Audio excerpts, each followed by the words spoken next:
So many people are still shocked about the cause of death of Philly native Bob Saget. Many of us have hit our heads before and you don't really think anything of it. But Dawn, there are times, rare times, but it could be serious. And you spoke about this with a specialist today.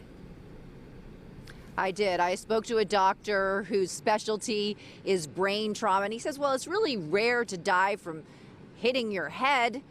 It can and does happen. I don't think nobody worries when they hit their head. Until news that comedian and Full House star Bob Saget died of a traumatic brain injury at an Orlando hotel after somehow hitting the back of his head. But obviously, the vast majority of those injuries are relatively mild, meaning that they're not life-threatening. On the other hand, they're not trivial injuries either. We shouldn't just blow them off. Dr. Ramon Diaz-Aristia heads up clinical traumatic brain injury research at Penn. A small percentage of the time, probably, 1 in 1,000 or perhaps even less than that, these even seemingly mild injuries do result in bleeding inside the cranium.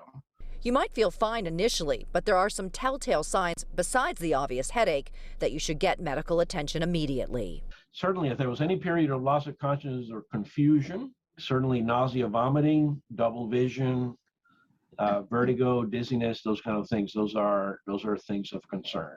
Dr. Diaz-Aristia says it probably did not help that Bob Saget was alone. He may have had some of those signs, but since there was no one there with him, he may have been too confused to realize that he needed to go to the emergency room.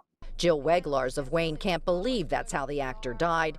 She says it's a bit of a wake-up call. I'm constantly doing things like hitting my head on the freezer door as I stand up from the fridge, or banging it on the medicine cabinet when I'm in the bathroom. So it'll make you think again. It will really make you think. It does make you think, right? And Dr. Diaz-Aristia says the consequences can be more severe in folks who are older. Bob Saget was 65. It's unknown if he was on blood thinners. That can also cause problems. Dr. Diaz-Aristia says these symptoms can also develop over time. It could be a matter of hours, it could be days, or it could be weeks. So you really need to pay attention to your body after you suffer a bump to the head. Jason and Shayna? All right, Dawn. This certainly makes you think. All right, thank you very much. Imagine